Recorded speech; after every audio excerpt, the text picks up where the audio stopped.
रात के 3 बजे थे। फोन की घंटी अचानक बजी। नींद में डूबे आर्यन ने जैसे ही रिसीवर उठाया, उधर से बस इतना सुना, आपकी माँ अब नहीं रही। उसके हाथ से फोन गिर गया। दीवार पर लगी घड़ी की टिक टिक जैसे हर सेकंड में एक जिंदगी तोड़ रही थी। कमरा अंधेरे में डूबा था, पर उस अंधेरे से ज्यादा गहरा सन्नाटा उसके दिल में था। माँ की आखिरी आवाज, जो 2 दिन पहले आई थी, बेटा जल्दी आ जाना, कुछ बात करनी है, अब उसके कानों में गूंज रही थी, जैसे किसी ने भीतर से चीख मारी हो। उसने जवाब नहीं दिया था, बस कहा था, माँ बाद में बात करता हूँ, मीटिंग है। और अब वो आवाज हमेशा के लिए खामोश हो चुकी थी। आर्यन उसी रात फ्लाइट से अपने गांव गया।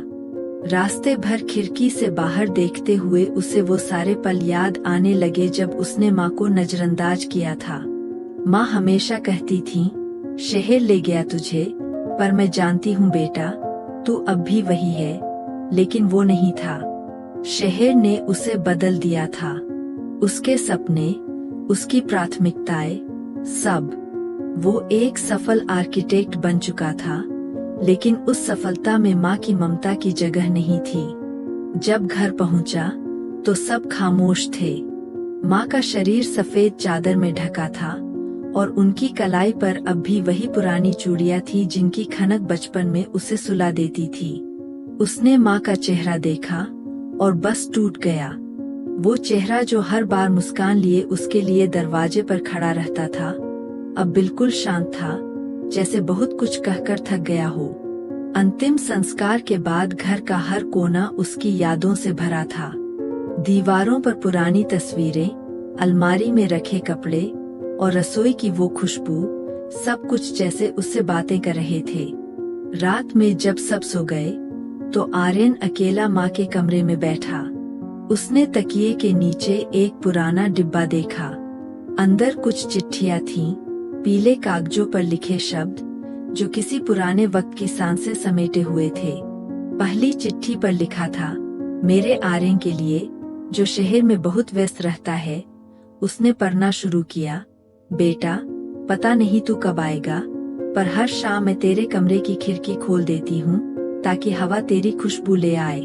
तू कहता था, माँ हवा सबको जोड़ देती है, बस उसी हवा से अब तेरी खबर लेती हूँ। आर्यन का गला भर आया। एक एक शब्द जैसे सीधे उसके दिल में उतर रहा था। अगली चिट्ठी कुछ और गहरी थी। आर्यन, आज तेरे बचपन के जूते मिले। तू जब गिरता था तो मैं सबसे पहले दौड़ती थी। अब गिरता है तो कोई नहीं होता, पर माँ की दुआ हर बार तेरे साथ होती है। उसने चिट्ठी सीने से लगाई और फूट फूट कर रो पड़ा। ये वही माँ थी जिसे उसने हर बार कहा था, माँ अभी टाइम नहीं है, और वो हर बार बस मुस्कुराकर कहती थी, ठीक है बेटा, बाद में बात कर लेना। अगले दिन उसने पूरे घर को देखा। दीवारों पर अब भी उसके बचपन की ऊंचाई के निशान थे। माँ हर साल दीवार पर पेंसिल से एक लाइन खींचती थी और लिखती थी, मेरा बेटा बड़ा हो गया। अब दीवार पर आखिरी लाइन अधूरी थी। नीचे लिखा था, आर्यन अब, लेकिन वाक्य पूरा नहीं हुआ था। शायद माँ उसी दिन गई जब ये लिख रही थी। उसने पेंसिल उठाई, वही जगह पर जाकर उस अधूरी लाइन को पूरा किया। अब बहुत देर कर चुका है। शाम को जब सब गांव वाले चले गए, आर्यन आंगन में अकेला बैठा था। सूरज ढल रहा था। वही नीम का पेड़ जिसके नीचे माँ हर शाम तुलसी में दिया जलाती थी। मिट्टी में अब भी उनके पैरों के निशान थे। आर्यन ने पहली बार मिट्टी में माथा टेक दिया और कहा, माँ माफ कर दो, तुम्हारा बेटा अब भी वही है। बस देर से समझ पाया। हवा चली, और उसे लगा जैसे किसी ने उसके सिर पर हाथ रखा हो। उसने चारों ओर देखा, पर वहाँ कोई नहीं था, बस तुलसी के चौरे का दिया टिमटिमा रहा था। उस रात वो माँ के कमरे में सोया। नींद नहीं आई। अचानक एक हल्की सी आवाज आई, जैसे कोई दरवाजा खोल रहा हो। उसने उठकर देखा, वो खिड़की थी जो माँ हर शाम खोलती थी। हवा अंदर आई और टेबल पर रखे कागज उड़ने लगे। एक छोटा सा नोट फर्श पर गिरा। अगर कभी तू देर से आए तो गम मत करना, माँ इंतजार करती रहेगी जब तक तू उसे पुकारे। आर्यन ने कांपते हाथों से वो नोट उठाया। उसकी आंखों से आंसू बहते रहे, पर चेहरे पर एक हल्की मुस्कान थी, जैसे अब उसे पता चल गया हो कि माँ कभी गई ही नहीं। सुबह जब सूरज उगा तो आंगन में तुलसी के पास एक नया दिया जल रहा था। किसी ने नहीं जलाया था, पर वो जल रहा था और हवा में वही खुशबू थी, माँ की। आर्यन ने आसमान की तरफ देखा और कहा, अब समझ गया माँ, आवाज लौटकर नहीं आती, पर एहसास जरूर रह जाता है। उस दिन के बाद आर्यन ने शहर लौटकर अपनी नौकरी छोड़ दी।